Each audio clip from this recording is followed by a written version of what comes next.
সরকারি চাকরিতে কোটা ব্যবস্থার ন্যায়সঙ্গত সমাধান খোঁজার আহ্বান জামায়াতের। এদিকে ৬ কেজি চালের দামে মিলছে ১ কেজি কাঁচামরিচ। জানাবো কোটা আন্দোলন নিয়ে ভিন্ন সমীকরণ দেখছে আওয়ামী লীগ। এবং সর্বশেষ জানাবো কুড়িগ্রাম ও টাঙ্গাইলে ৩ লক্ষাধিক মানুষ পানিবন্দী। শুনছিলেন সংবাদ শিরোনাম, এবারে বিস্তারিত। সরকারি চাকরিতে কোটা ব্যবস্থায় ন্যায়সঙ্গত সমাধান খোঁজার আহ্বান জামায়াতের। সরকারি চাকরিতে কোটা ব্যবস্থা নিয়ে দেশের ছাত্র সমাজ এবং সর্বজনীন পেনশন স্কিম প্রত্যাহারের দাবিতে পাবলিক বিশ্ববিদ্যালয়ের শিক্ষকগণ যে আন্দোলন চালিয়ে যাচ্ছেন তার একটি ন্যায়সঙ্গত সমাধান খুঁজে বের করে ছাত্র শিক্ষকদের আন্দোলনের অবসান ঘটানোর জন্য সরকারের প্রতি আহ্বান জানিয়েছেন বাংলাদেশ জামায়াতে ইসলামী। বাংলাদেশ জামায়াতে ইসলামী সেক্রেটারি জেনারেল ও সাবেক এমপি অধ্যাপক মিয়া গোলাম পরোয়ার এক বিবৃতিতে এ আহ্বান জানান। বিবৃতিতে তিনি বলেন, দেশের ছাত্র সমাজ সরকারি চাকরিতে কোটা ব্যবস্থা বাতিল এবং পাবলিক বিশ্ববিদ্যালয়ের শিক্ষকগণ সর্বজনীন পেনশন স্কিম প্রত্যাহারের দাবিতে আন্দোলন চালিয়ে যাচ্ছেন। ছাত্র ও শিক্ষকদের আন্দোলনের ফলে দেশের সকল বিশ্ববিদ্যালয়ের ছাত্রছাত্রীদের লেখাপড়ার ব্যাঘাত সৃষ্টি হচ্ছে।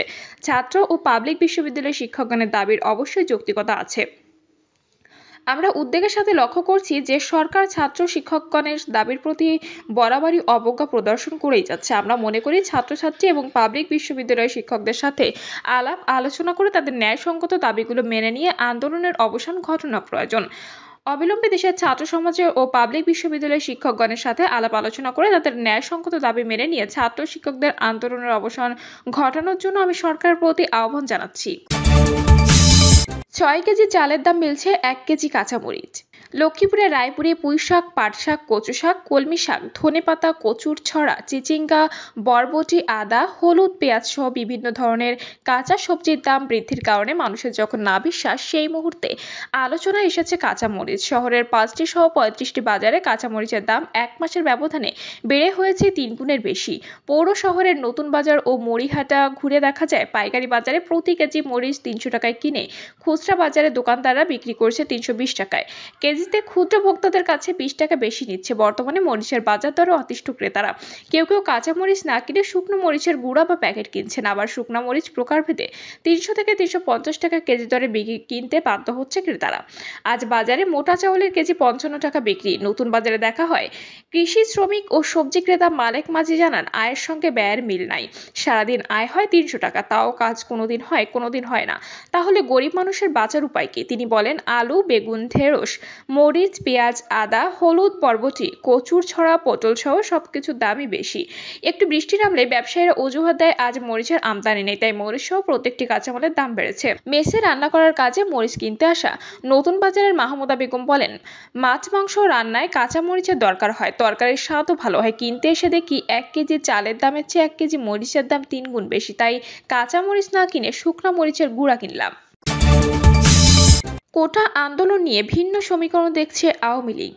সরকারি চাকরিতে কোটা তুলে দেওয়ার দাবিতে আন্দোলন চলছে। ছাত্র আন্দোলন সারা দেশে ছড়িয়ে পড়তে পারে বলে মনে করছেন ক্ষমতাসীন দল আওয়ামী লীগের নেতারা।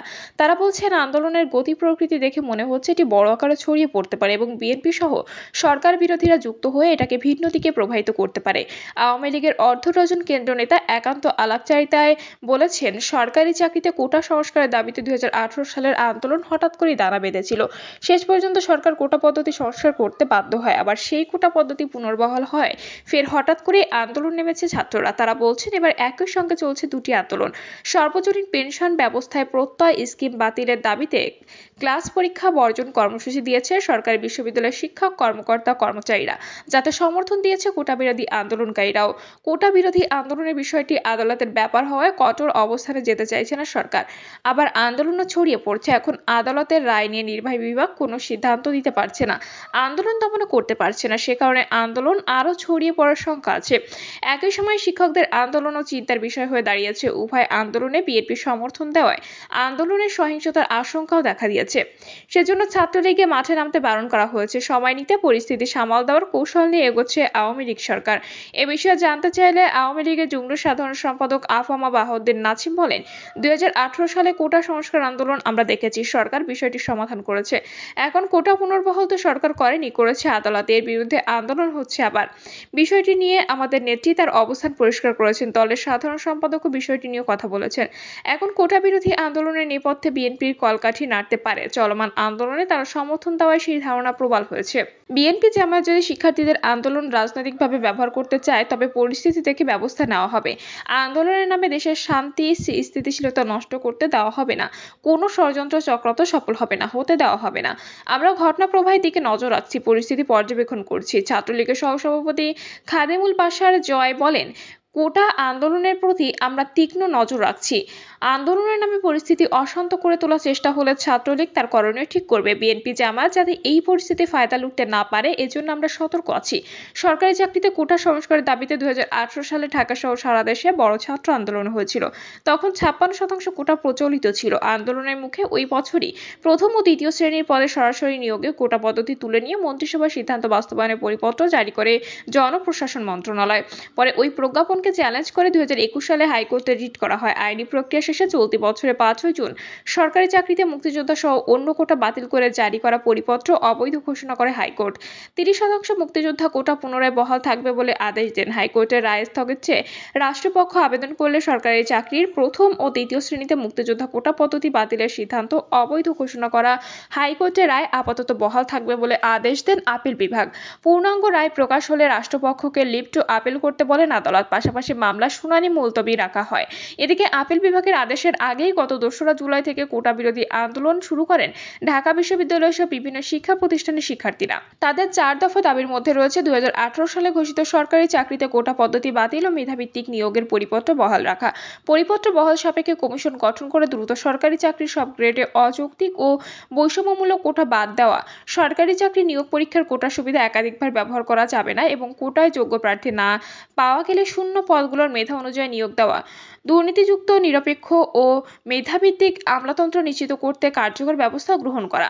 নাম প্রকাশ না করার শর্তে আওয়ামী লীগের সভাপতি মণ্ডলীর 1 জন এবং সম্পাদক মণ্ডলীর 2 জন সদস্য বলেন, 2018 সালে কোটা সংস্কার আন্দোলনের সময় ছাত্রলীগ মাঠে নামলে বিক্ষোভকারী শিক্ষার্থীদের সংঘর্ষ হয়েছিল। আইনশৃঙ্খলা বাহিনীর সঙ্গে আন্দোলনকারীদের সংঘর্ষ হয়। ত্রিমুখী সংঘর্ষের ফলে পরিস্থিতি জটিল আকার ধারণ করেছিল। সেই অভিজ্ঞতা থেকে এবার জটিলতা এড়াতে সংযমী আচরণ করছে। আলোচনার মাধ্যমে বিষয়টি সুরাহার চেষ্টা করা হবে। তবে পরিস্থিতি নিয়ন্ত্রণের বাইরে চলে যাওয়ার উপক্রম হলে সে অনুযায়ী ব্যবস্থা নেওয়া হবে, সেটি চূড়ান্ত পর্যায়ে। নেতারা বলেন, কোটা বিরোধী আন্দোলন নিয়ে আওয়ামী লীগ সভাপতি ও প্রধানমন্ত্রী শেখ হাসিনা তার অবস্থান স্পষ্ট করেছেন। এই আন্দোলনের বিরুদ্ধে কঠোর হওয়ার ইঙ্গিত না দিয়ে যৌক্তিকতা দিয়ে প্রশ্ন তুলেছেন তিনি। আওয়ামী লীগ সাধারণ সম্পাদক এবং সড়ক পরিবহন ও সেতুমন্ত্রী ওবায়দুল কাদেরও দলের অবস্থান জানিয়েছেন। এই আন্দোলনে বিএনপি সমর্থন দিয়ে রাজনৈতিকভাবে ব্যবহার করতে পারে বলে সতর্ক করেছেন তিনি। প্রধানমন্ত্রী শেখ হাসিনা সরকারি সফরে চীন যাচ্ছেন, ফিরবেন 11 জুলাই।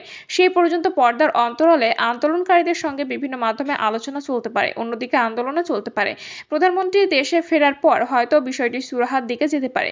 এ বিষয়ে আওয়ামী লীগের বন ও পরিবেশ বিষয়ক সম্পাদক দেলোয়ার হোসেন বলেন, কোটার বিষয়টি সমাধান হয়েছিল, সেটি নিয়ে মামলা হওয়ায় আদালতের রায় এসেছে। এর বিরুদ্ধে আবার শিক্ষার্থীরা আন্দোলনে নেমেছে। তাদের সঙ্গে কথা বলে এই সমস্যা সমাধান হলে ভালো হয়। তবে সেই ধরনের বিচক্ষণ উপযুক্ত ছাত্রনেতার অভাব রয়েছে। তাছাড়া সরকারের সঙ্গে বিভিন্ন শ্রেণী পেশার মানুষের মধ্যে কৌশলে সমস্যা তৈরির চেষ্টা কোনো মহল করছে কিনা সেটিও খতিয়ে দেখা দরকার। গণভবনে যুব মহিলা লীগের নেতাকর্মীদের সঙ্গে শুভেচ্ছা বিনিময়ে চলমান কোটা বিরোধী আন্দোলন নিয়ে কথা বলেন প্রধানমন্ত্রী শেখ হাসিনা। তিনি বলেন, আমি দেখেছি কোটা আন্দোলন, আমাদের মুক্তিযোদ্ধাদের জন্য যে কোটা সেটা বাতিল করতে হবে, নারীদের কোটা বাতিল করতে হবে, অমুক তমুক, সেটা একবার বাতিল করা হয়েছিল। আমার প্রশ্ন, যারা এর আগে কোটা বিরোধী আন্দোলন করেছিল তারা পাবলিক সার্ভিস কমিশনের অধীনে কতজন পরীক্ষা দিয়েছিল, কতজন পাশ করেছিল, সেই হিসাবটা বের করা দরকার। তারা দেখাক পরীক্ষা দিয়ে বেশি পাশ করেছিল, মেয়েরা বেশি পাশ করে বেশি চাকরি পেয়েছে কিনা সেটা আগে তারা প্রমাণ করুক। কোটা বাতিলের ফলাফল নিয়ে তিনি বলেন, পাবলিক সার্ভিস কমিশনের হিসাবে পরীক্ষায় আগে যেখানে কোটা থাকতো মেয়েরা যে পরিমাণ সুযোগ পেত সেই পরিমাণ সুযোগে কয়েক বছরে পায়নি। এটা হলো বাস্তবতা। এমনকি অনেক জেলা প্রত্যন্ত অঞ্চলের মানুষ বঞ্চিত থেকে গেছে, তারাও চাকরি পাচ্ছে না। বঞ্চিত হওয়ার কেউ মামলা করলে হাইকোর্ট একটা রায় দেন, হাইকোর্টের রায় আমরা সবসময় মেনে নিই। আমরা দেখলাম এখন আবার কোটা বিরোধী আন্দোলন গড়ে তোলার চেষ্টা চলছে। লেখাপড়া বাদ দিয়ে কোটা বিরোধী আন্দোলন মেয়েরাও করছে। সরকার প্রধান বলেন, হাইকোর্টের রায়ের বিরুদ্ধে এভাবে আন্দোলন, এটা তো বিচারাধীন বিষয়। আমরা আমরা সরকারের থেকে কথা বলতে পারি না, হাইকোর্ট রায় দিলে সেখান থেকে আসতে হবে, কিন্তু আন্দোলনের নামে পড়াশোনার সময় নষ্ট করার যৌক্তিকতা আছে বলে আমি মনে করি না। রাজধানীর বেইলি রোডে এক অনুষ্ঠানে চলমান আন্দোলন নিয়ে আওয়ামী লীগের সাধারণ সম্পাদক ওবায়দুল কাদের বলেছেন, বিএনপি এখন শিক্ষকদের আন্দোলনের উপর ভর করবে, আবার নীতিগত সিদ্ধান্ত নিয়েছে কোটা আন্দোলনের উপর ভর করবে। বিএনপি খালেদা জিয়াকে ঢাল হিসেবে ব্যবহার করে আন্দোলনের ইস্যু করছে। এদিকে বাংলা ব্লক কর্মসূচি পালনের পর রাতে কোটা বিরোধী আন্দোলনের সমন্বয়ক নাহিদ ইসলাম জানান, পূর্ব ঘোষিত কর্মসূচির অংশ হিসেবে অনির্দিষ্টকালের জন্য ক্লাস পরীক্ষা বর্জন করে ছাত্র ধর্মঘট চলবে, পাশাপাশি বাংলা ব্লকেট কর্মসূচিও চলবে। প্রিয় দর্শক, এই ছিল এখনকার সর্বশেষ সংবাদ। আপডেট সব সংবাদ পেতে চ্যানেলটি সাবস্ক্রাইব করে বেল আইকনটি ক্লিক করে রাখুন।